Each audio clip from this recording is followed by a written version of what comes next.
My son stood across the room from me with his arms folded tight across his chest. His voice was calm, almost smug when he said it. Don't expect a dime from Dad's 50 million.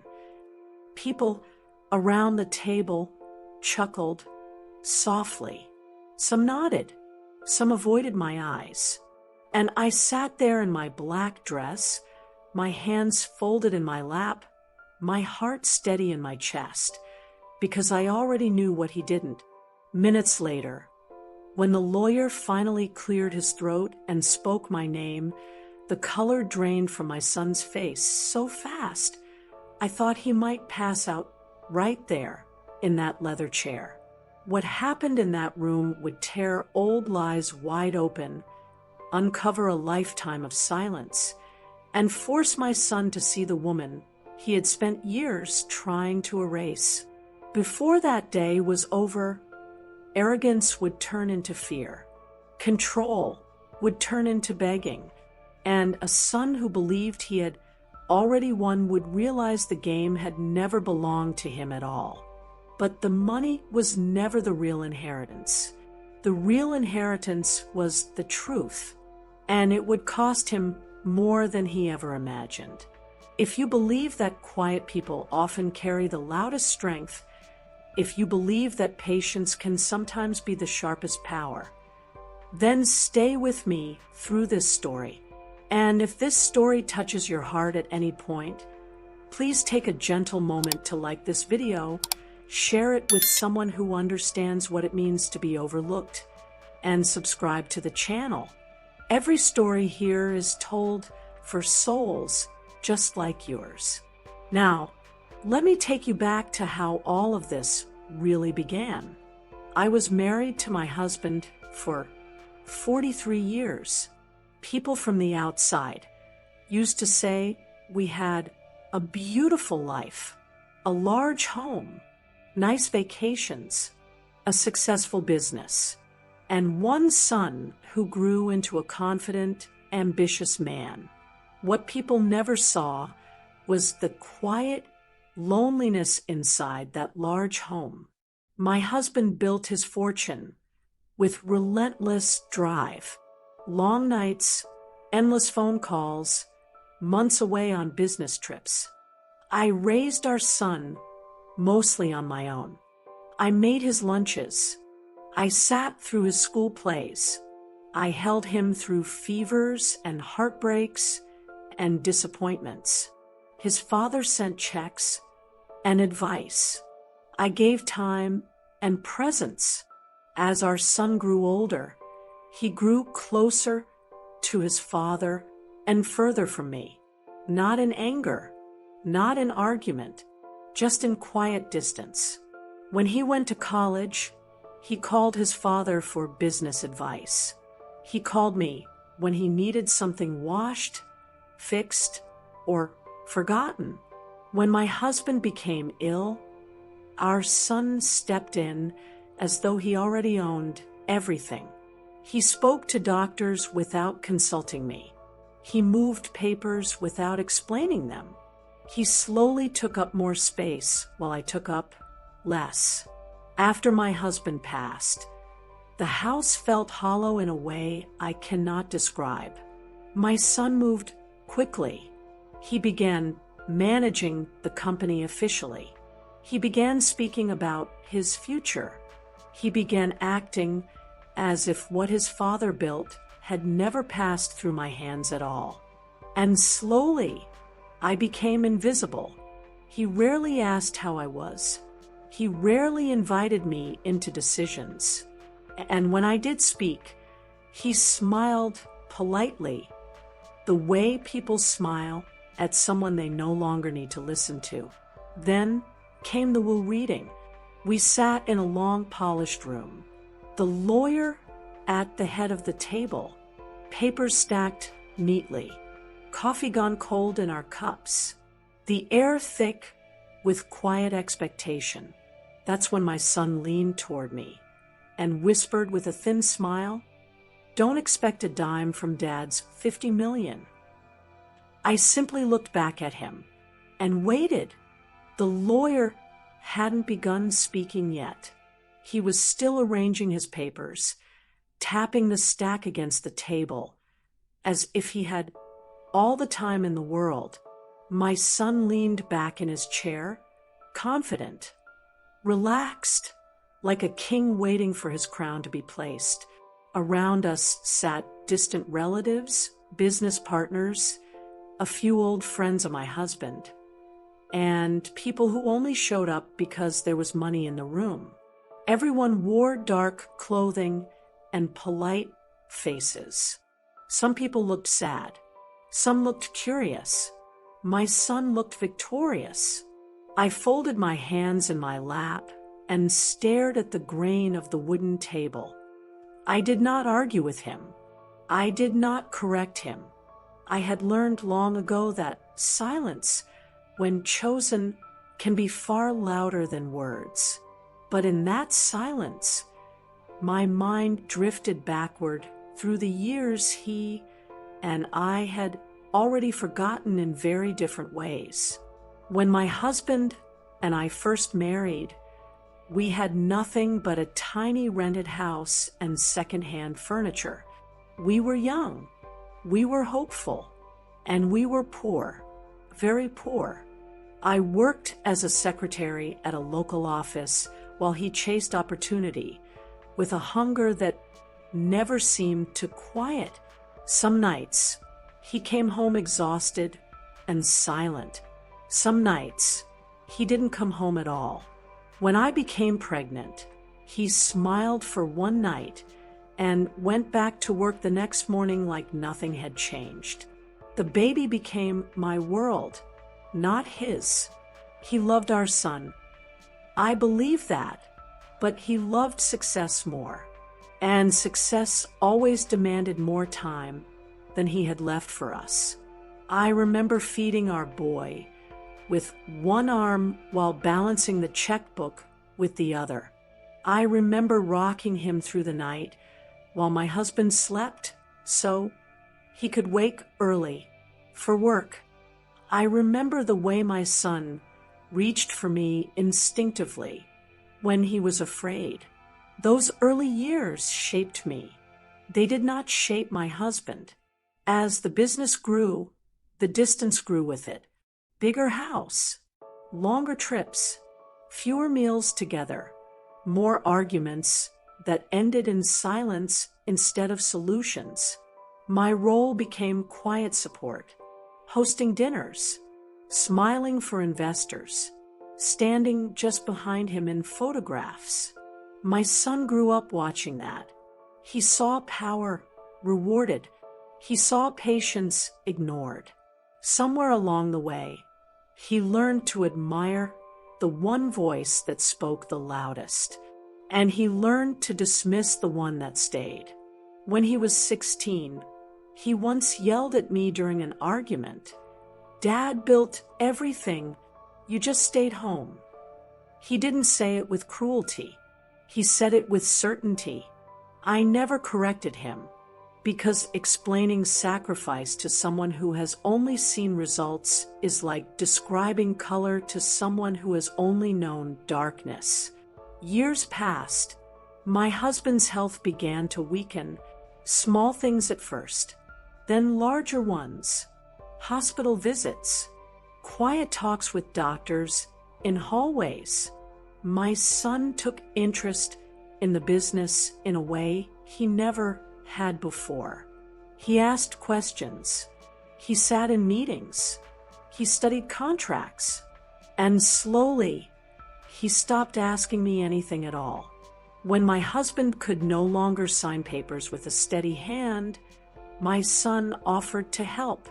When my husband grew tired more easily, my son spoke on his behalf. When my husband grew weaker, my son grew bolder. I was still his wife, but I was no longer part of the conversation.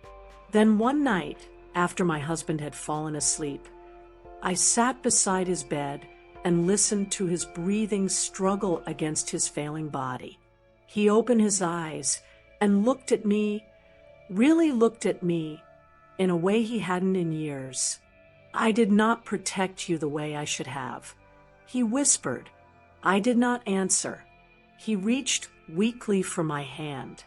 Our son thinks the world was handed to him by effort alone. I still said nothing. He doesn't know how much of this life was paid for by your silence. That night, my husband made a decision, not about money, about truth. What my son never knew was that long before illness took hold, my husband and I had restructured much of his estate. Quietly, carefully, with intention, not for revenge, not for punishment, but for balance. My son saw the business as a prize. My husband came to see it as a responsibility, and responsibility demanded consequences. Months later, my husband passed in his sleep. The house fell quiet in the deepest way quiet can fall. My son took control immediately. Arrangements, press statements, business continuity. Everything moved fast. Too fast for grief. Too fast for reflection. Too fast for me. During the funeral, he barely stood near me. He was surrounded by board members and investors while I stood with flowers and folded hands. That's when I understood. I had already been replaced, not in the business, in his heart. After the funeral, he rarely visited. When he did, he walked through the house like it already belonged to someone else. He spoke about next steps and the future, as if I were merely a conversation he needed to politely finish before moving forward. He did not ask if I was lonely. He did not ask how I slept. He did not ask what I needed. Months later, I received the letter from the lawyer, the official reading of the will, and now I was sitting across from the son who believed the ending of this story was already written in his favor. The lawyer finally cleared his throat and began to speak. The lawyer adjusted his glasses and began reading in a calm, practiced voice. At first, everything sounded exactly the way my son expected it to. Properties, investments, stocks, accounts. My son sat straighter with every sentence. I could see his confidence building again, like a tide returning after a brief doubt. He crossed one ankle over the other and nodded along as if he were listening to a report he had already approved. Then the lawyer paused, just a heartbeat longer than necessary. My son glanced up, irritated. "Is there a problem?" "No," the lawyer replied. "We are now moving to the personal clauses." The tone in the room shifted. People leaned forward slightly. Even the ones who pretended not to care suddenly cared very much. The lawyer read a few small bequests first. Donations, trusts, funds set aside for distant relatives. A few business partners received modest acknowledgments. My son barely listened. None of that mattered to him. Then the lawyer said my name, not loudly, not dramatically, just clearly. My son stiffened. "I leave my personal residence, along with its contents and surrounding property, to my wife." The room went silent. My son's face tightened, but he recovered quickly. The house was valuable, but it wasn't the empire. The lawyer continued. "I also leave the account at North Ridge Bank, along with all proceeds from its long-term investments, to my wife." That one landed harder. My son leaned forward now. That account was meant to... The lawyer lifted a hand gently. Please allow me to finish." The sound of my son's breathing changed. Shorter, sharper, more accounts were named. All to me: retirement funds, private inheritance investments, long-term holdings that had grown quietly in the background for decades. With each sentence, my son's skin grew paler. He whispered, "This isn't right." The lawyer reached the final section. The room felt smaller now, as if the walls had leaned in to listen. And lastly, the lawyer said, "All controlling interest in the company, including full decision-making authority and future profit distribution, is to be transferred to—" My son was already shaking his head. "To my wife," the lawyer finished. My son stood up, so fast his chair slammed backward against the wall. "That's not possible," he said. "That's not what we discussed. That's not what Dad wanted." The lawyer looked at him steadily. "It is exactly what your father signed." My son turned to me. For the first time in years, he truly looked at me, not like a fixture, not like an obstacle, like a stranger holding his future in her hands. "You," he said hoarsely, "you did this." I folded my hands in my lap again. "No," I said quietly, "your father did." He looked back at the lawyer. "I ran the company. I kept everything alive. I made the profits grow after he got sick. And you were compensated accordingly during that time." The lawyer replied, very generously, "That money was mine anyway." My son snapped. The lawyer's voice stayed calm. "What you earned during employment is yours. What your father built as legacy is his to distribute." My son turned back to me again. His voice dropped. "You manipulated him." "No," I said. "I stayed with him." That silenced him for just a moment, but then anger rushed in to fill the gap. "You sat quietly while I worked myself to death for that business," he said. "You let me believe I was securing my own future. You secured your pride." I replied softly, "Not your place." He laughed sharply, a broken sound. "You think you can run a company at your age?" "I don't intend to run it," I said. "I intend to protect it." "For me," he snapped, "I intend to protect it from becoming a mirror of what it already took from our family." He shook his head again, and again, like he could physically shake the truth out of the room. "This is a mistake. You'll change it. You have to." The lawyer gathered his papers slowly. "The will is legally binding. Any contest will be long, expensive, and unlikely to succeed." My son turned away from him and faced me fully now. "You're doing this to punish me?" he said. I stood up for the first time that day. "I did not punish you," I said. "I endured you."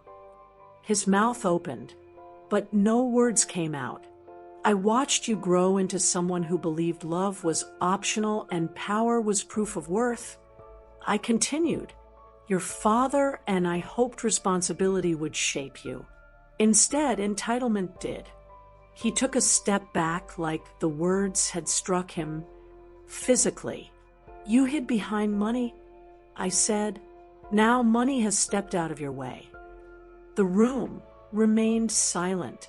Even the lawyer didn't move. My son's voice broke. "You're leaving me with nothing." I met his eyes without anger. "You're leaving with what you built," I said, "and that should finally tell you something." He stood there trembling, not from fear of poverty, but from fear of identity collapse. Everything he believed about himself had been anchored to inheritance.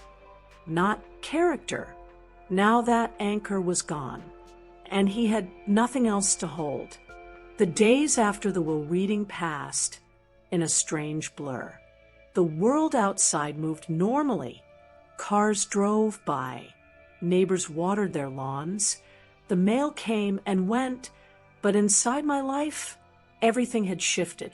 My son did not call. He did not text. He did not come to the house. For the first time in decades, I felt the silence of his absence, not as relief, but as something heavier, not guilt, not regret, something closer to grief, finally allowed to surface. The company board requested a meeting within the week. I went without hesitation, not because I felt powerful, but because I felt responsible. When I walked into that boardroom, every face turned toward me with uncertainty, some with respect, some with discomfort, a few with quiet resentment. I had watched these people work under my husband for years. Now, they were looking at me, unsure whether I was an ending or a continuation. I spoke simply, no speeches, no threats, no promises I could not keep. I am not here to be your enemy. I am here to preserve what my husband built. Accountability will remain. Greed will not. Some nodded, some didn't, but the air changed, just enough. That afternoon, word reached me that my son had already contacted 3 attorneys. He intended to fight the will. I expected that. What I did not expect was how fast his world would begin to answer him back. Within days, former partners began to distance themselves. Investors who had once returned his calls within minutes now delayed for hours, then for days. Confidence, I learned, is contagious only when it is backed by certainty, and he no longer had any. One evening, just as the sun was sinking behind the trees, I heard a knock at the door. I already knew it was him before I opened it. He looked smaller than I remembered, not physically weaker, just narrower. His suit was still expensive, but it hung differently on him now, like armor worn by someone unsure of their rank. "You look well," he said awkwardly. "You look tired," I replied. He stepped inside slowly, as if the house itself might reject him. His eyes moved across the room. The furniture, the photos, the quiet order, things he hadn't looked at in years. He stopped in front of the framed picture of his father. "You knew he would choose you," he said quietly. "I knew he would choose peace." I said, "That peace cost me everything." He snapped. "No," I said, "it only took what was never truly yours." His jaw tightened. "You always spoke in lessons instead of answers. And you always wanted ownership instead of understanding." We stood facing each other in the living room where he had once built towers of blocks at my feet. The distance between those years and this moment felt almost impossible to cross. "I made mistakes," he said finally. That surprised me. I ignored him. I used his name to open doors. I pushed when I should have waited, but I didn't expect to be erased. "You were never erased," I said. "You erased yourself long before the will." His shoulders slumped slightly. "Everyone thinks I'm finished. I think you're finally being introduced to yourself," I replied. For a moment, I saw the boy he had once been flicker in his face, the one who used to crawl into my lap after nightmares about falling. the one who once asked me if money could run out of love. I don't know who I am without it, he whispered, and in that whisper, the truth finally spoke through all the years of noise. I do, I said. You are the part that remained when everything else was taken away. He looked at me with confusion, anger, fear, all tangled together. I don't need your mercy, he said. I am not offering mercy. I replied, I am offering a mirror. His hands shook. And if I don't like what I see, then you walk away again, I said. But this time, you will know exactly what you are leaving behind. He stood there for a long time without moving. Then he turned and left without another word. Months passed. The legal challenge failed quietly, not because I crushed him, but because the truth stood firm and unweathered by emotion. The will held, the company stabilized, and my son drifted. I heard rumors at first, failed ventures, partnerships that collapsed as quickly as they formed, a lifestyle that shrank faster than his pride could accept. Then, one cold afternoon, he returned again, this time without a suit, without a firm voice, without demands. He stood at the door like a man who had finally reached the end of his echo chamber. I was wrong, he said, not loud, not dramatic, just finally true. He stood there in the doorway, older than he had ever looked before, not in years, but in weight, the weight of choices that finally caught up with him. His shoulders were lower. His eyes no longer searched the room with confidence. They searched the floor instead. I was wrong, he said again, as if the first time hadn't fully convinced even himself. I didn't rush him at my age. I have learned that silence often does more work than speech ever could. He stepped inside slowly, like a guest instead of a son, and that hurt more than any insult he had ever spoken. He sat where your father used to sit, hands folded together, staring at the carpet as if the answers were stitched into it. I lost everything, he said quietly. You lost control, I replied just as softly. There is a difference. His eyes lifted to mine. For the first time in many years, he did not argue. I don't know how to start over, he said. I studied him. This was not the sharp-tongued man who once laughed at my small life and quiet ways. This was a tired soul standing at the very edge of himself. You start the same way you began, I said, with nothing in your pockets and something real in your hands. What if I fail again? He asked. Then you fall with your own name, not borrowed power, I answered. He swallowed hard. I don't deserve another chance. No, I said, you don't. That's what makes it a chance. He nodded slowly, as if something heavy had finally loosened inside his chest. He did not ask for money. He did not ask for influence. He asked if he could come by once a week for supper. That question alone told me how far he had fallen and how far he had finally come. The first supper was awkward. We ate quietly. The clink of silverware sounded too loud in the room. He flinched when the house creaked, like he wasn't sure if he belonged inside its walls. But he came again, the next week, and the next. He never stayed long, always thanked me, always stood when I stood, always looked at his father's picture before leaving. One evening, after several months had passed, He arrived with dirt under his nails and calluses on his hands. I got hired at a shipping warehouse. He said, "Night shifts. It's honest work. That is real work." I replied, "Your father would have respected it." He nodded, eyes damp but steady. Slowly, stories returned to our table.